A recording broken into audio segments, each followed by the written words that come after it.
Hello everybody and welcome back to Very Biased Opinions. It's time for some more midweek madness in our Premier League predictions. Just a couple of things to go over before we jump into this. Last week, although I think it's very generous that I got a point for this, I did win the midweek predictions. I actually did pretty well. I won by 8 points to 2, but I'm also giving myself a bonus 3 points for the Spurs one because I think I would have predicted 1-1. And also I'm giving myself an extra point for the Arsenal game because they deserve to win, to be fair. So all in all, I'm saying I won 12-2 in that one. It's 10-8 overall to Tom, though. But before you shut up, calm down and give me your comment of the week. Comment of the week is from Jack Watson, who quotes Ian Allen for saying, for the first time in Premier League history, Man United are top of the table. He says it feels like that. Ian, what do you have to say for yourself with slander like that? Any man that comments me on my comedy is all right in my book. Slander. I don't think we need. I think we just need to bask in his glory of like highlighting how funny I am, and jump into the first game, Thomas. Well done, Jack Watson. Leicester City versus Chelsea.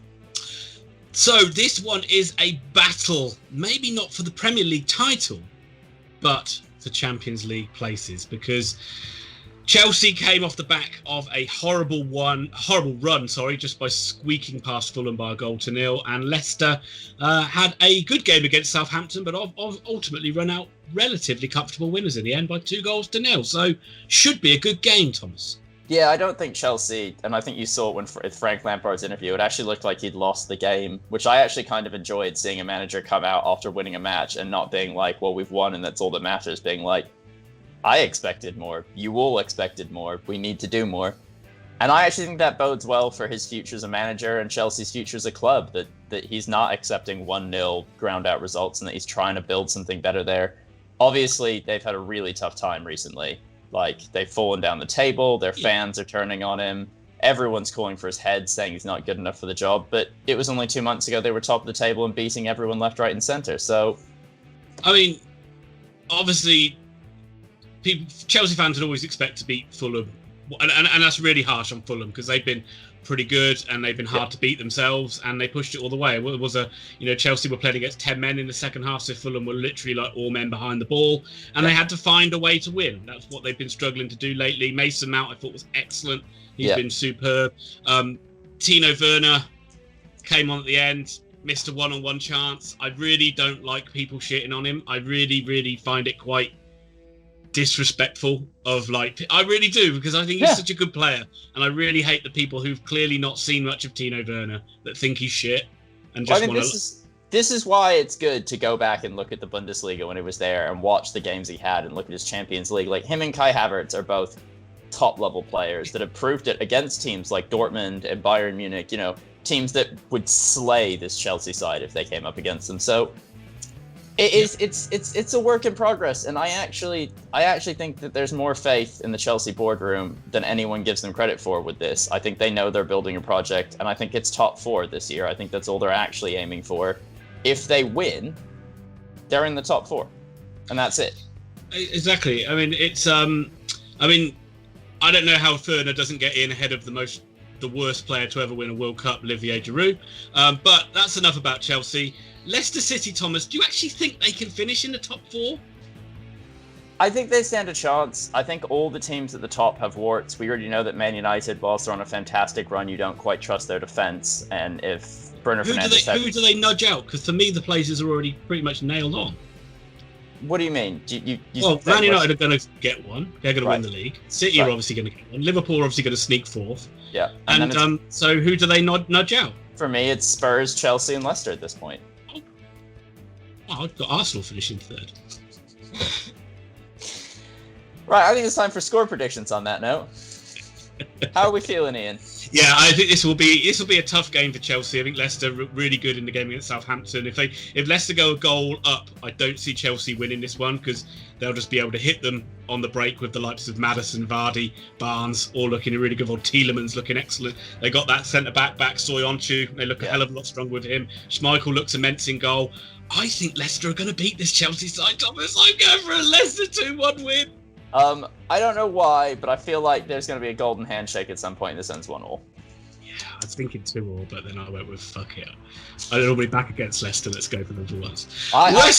Honestly, sorry not to cut you off, but in my heart of hearts, I think I see Leicester winning this game. Western Hammersmith United versus West Bromwich Albion. So 2 teams coming off big wins. West Ham won 1-0. Mikel Antonio finally scored. The world has gone mad, though, because he was hugged by teammates, and that is now officially against the law. There will be no hugging or displays of affection. Talk about storm in a teacup. I mean, why did they have to, like... I mean, I can understand... Obviously, you have to come out and say those things, don't celebrate. But why did... Not all of them... Why did some footballers have to come out and say, "Oh, that's not fair"? It's just you do look like really petulant kids. I did find it funny that Leicester and Harvey Barnes and James Maddison both followed the rules. And you're like, you're just such good English boys. That's right. And then they're like, well, we're just doing what we're told to do. And everyone else in the league was like, enough. I mean, I don't want to get bogged down in this because it's pretty dull, but it's like, it's obvious. You could have just said, look, we'll try. But in the heat of the battle and in emotion comes in, we might forget. Yeah. And Antonio, this is his first goal in like 8 months he or something. He did the backstroke. He got on the ground and he did the backstroke. It was a brilliant celebration. But West Brom picked up their first win under Sam Allardyce. They won 3-2. Shock. We'll talk about Wolves next week. They are in total freefall. But are West Brom going to stay up, Ian? I mean, it's a good win. I mean, you don't want to say absolutely yes, but they've given themselves a good chance by a good win against Wolves. I mean, ultimately they won the game with 2 penalties and a set piece, but they did look a lot better going forward than they have done in recent weeks. I do feel this one's going to be very much like a Metapod versus Metapod game, though, because Moyes' West Ham side is really hard to beat, and I think Allardyce will literally just snap your hand off for a point in this one. I think West Ham will win 1-0. Oh, Ian, right. You stole my scoreline, so I'll go for 2-0. But I'll let you go next couple. No. I really like what's happening at West Ham right now. I don't know what it is, but it feels like all the players think they can win, and it feels like they've finally got a bench of players that they can bring players on and they'll make a difference. Like, Jared Bowen starts every game, which, as he should, I love him. But then, you can bring on anyone. You bring Yarmolenko, Fornals, whoever hasn't started to take his place, and it's not like for like, because they don't have the Bowen energy, but they've got the nous, the skill. They look really good right now. They just look like they can grind. They look like Everton. Spine, strong spine as well. Declan Rice is playing really well. Bonga looks really good at the back. Fabianski, great keeper. Just a hard side to play against at the moment. Very Moisey. Yeah, well, I was going to say they remind me of Everton under David Moyes. The team very much more of an Everton side and less of his Man United, Valencia or Sunderland sides. Don't talk about those days. It wasn't Valencia, was it? Who did he manage in Spain?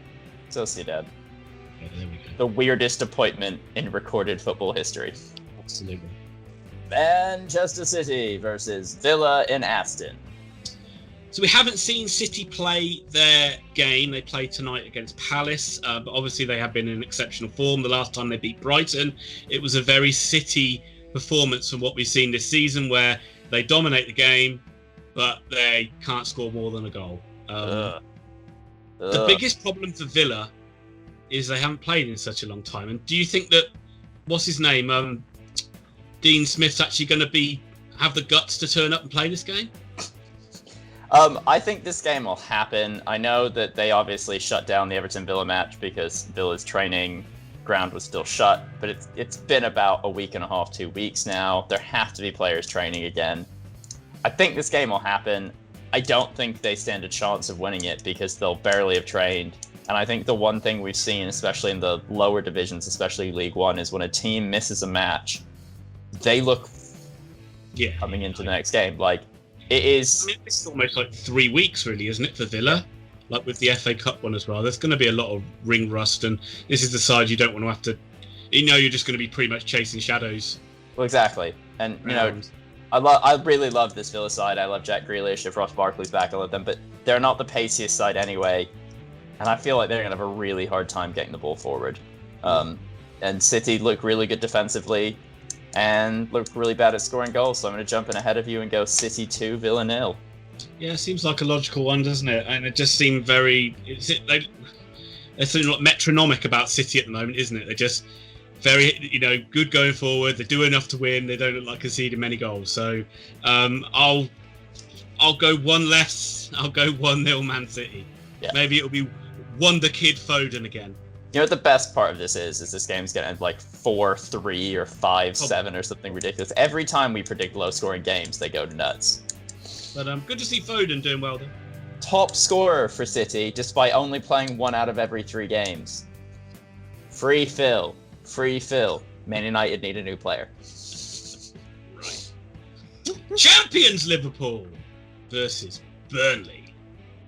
I think what you meant to say there was 3rd place Liverpool and soon to be defeated by Man United Liverpool. That's what I'm hearing. These Might are the not words. be the case, Thomas, but they are still champions. Well, that's only a technicality. Really, World champions as well.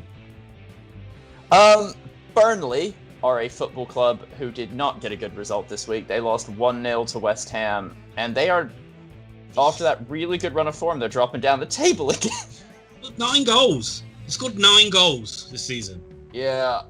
Do you know the only other side that scored 9 goals? Man United? Sheffield United. Oh, sorry. It's amazing they've got as many points as they have, scoring that fewer goals. But something's got to change in that. I mean, you give them credit for being hard to beat and solid, but they went 1-0 down early against West Ham, and they just can't find a way back into the game. And I talked about how they were I thought they were too passive against Man United as well. I think we're seeing a weird thing happen this season where a lot of clubs are doubling down on being defensive. Like West Ham are doing it a lot, Brighton are doing it a lot, Burnley are doing it a lot, where they're setting their teams. Obviously, West Brom are doing it a lot. Palace have done it a ton. But they're setting out to draw matches, and they're setting out against other teams that are setting out to draw matches, and we're getting these awful matches of football where it's like, it's so attritional, and it doesn't make any sense.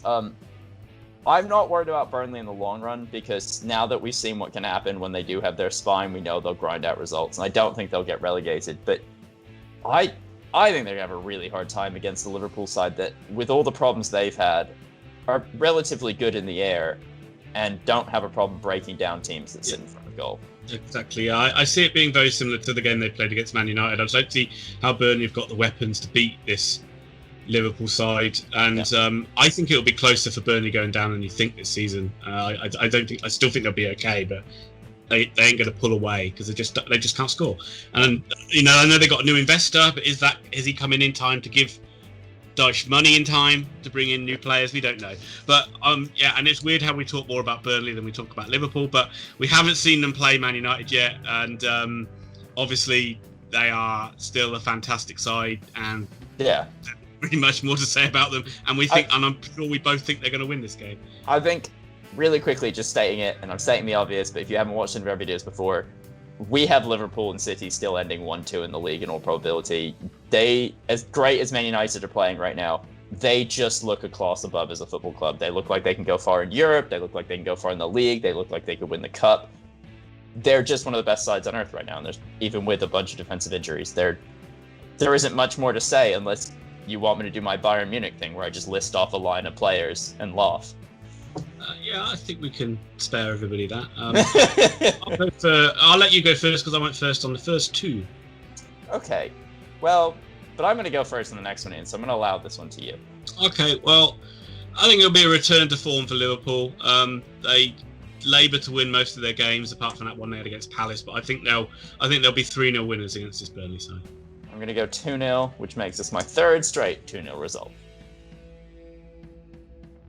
He's gone for 3 2-0s in a row. I would put money on a 4th 2-0 in a row because it is time for the main event. Fulham versus Manchester United. Probably still top of the table.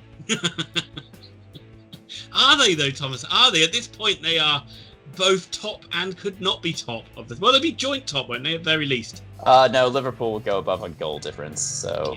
Kind of. Let's say still joint top. Let's throw a bone out to those Red Devils. For once, let's give Man United a bit of the benefit of the doubt. That'd be a nice change. So this one you would expect Manchester United to win. Fulham have proved to be very difficult to beat. They've had some good draws against Liverpool and Spurs, notably, and were a bit unlucky against Chelsea to lose 1-0. But Manchester United are playing great. But you don't want to hear my words about it. Let's listen in closely. Turn up the volume and listen to the resident expert and Manchester United fan, Thomas Pickering. Right, I'm going to really quickly talk to everybody about Bruno Fernandes, who's quite clearly the engine that makes everything happen. But in case any of you haven't seen, the New York Times just actually featured him in an article about his development and how he made the choice to go to, I think it was Boa Vista instead of Porto as a player, because he thought he'd get in the first team, and that has just set him on this long journey down. And they talked to all these ex-GMs and stuff that worked with him, and all of them are like, you could already see that he was the best player, but he just didn't get anywhere. And this weird development trend where everyone that worked with him seemed to think he should be playing for Portugal and at a top team, but it took him bloody ages to get there. Finally gets to Sporting, plays well, goes to Man United, and the rest, as they say, is history, because now for almost 12 straight months, this guy has been nigh on unplayable. I think he's got 11 goals this season. Yeah, like 7 of them are penalties, but he wins half those penalties. This United side goes as Bruno Fernandes goes at this point. If Bruno Fernandes has a good game, they win. If Bruno Fernandes is being worn into the ground, they lose. It's really fun as a United fan to have a talismanic player like Bruno Fernandes back. And it's really nice to have the speed around him and Martial, Rashford. We're not going to talk about Dan James right now. I'm excited to see Amad Diallo. Possibly he'll play in this game. It'd be nice to actually see him play for Man United after all the hype. I think United are going to win this. Fulham, credit to them, have looked really strong recently, but you're not here to listen to me talk about Fulham. You're here to listen to me speak about Man United. 3-0 to the Red Devils. I don't think it'll be 3-0. I think Fulham have been really good as well, and they've been much more competitive. Scott Parker's really got this side like playing with a lot of tenacity. Very, very, as I say, they're hard to beat, and the way they came back against Spurs was credit to them. Really, they looked dead and buried for large parts of that game, and came back and got a really good draw. They were a little bit unlucky against Chelsea. I'd say like red card and then Areola, a bit of a flap that fell to Mason Mount for him to put away. I think Man United will win, but I don't think it'll be an easy game. I'm going to go through 2-1. I got a really important question about Fulham, and this really gets at the heart of their survival chances. Hugh Grant. Does Scott Parker have the best hair of the Premier League? Oh, that's a very good question. That's something I was going to ask you as well. Is he the best dressed manager in the I think he is. I watched his post-match interview against Chelsea. He was just like, just a classy individual. He's a dapper individual, isn't he? You were a man about town, my friend. I know. I think like Frank Lampard usually looks quite classy in his dress and all that, but Scott Parker put him to shame. I would actually say, I reckon there's one man who's better dressed in the Premier League. Don Ancelotti. Don Ancelotti. Come to me today on the day of the match. On the day of Calvert-Lewin's wedding. You come to me. Oh my God, where did this one go? I think we're going to end it on that. Enough of this. Thank you all for watching this video. Thank you for liking, commenting, and subscribing. Apologies that we had to do this before a couple of matches have been played, but we let as many matches happen as we could. Please smash the like button. Hashtag the shit out of us. At us. We are on Twitter. We're on Instagram. We have a website. Visit Grandstand Betters. Those dudes know what they're talking about. We love you all. I'm not going to let Ian speak. Ian, just dance around for a minute and get us out of here.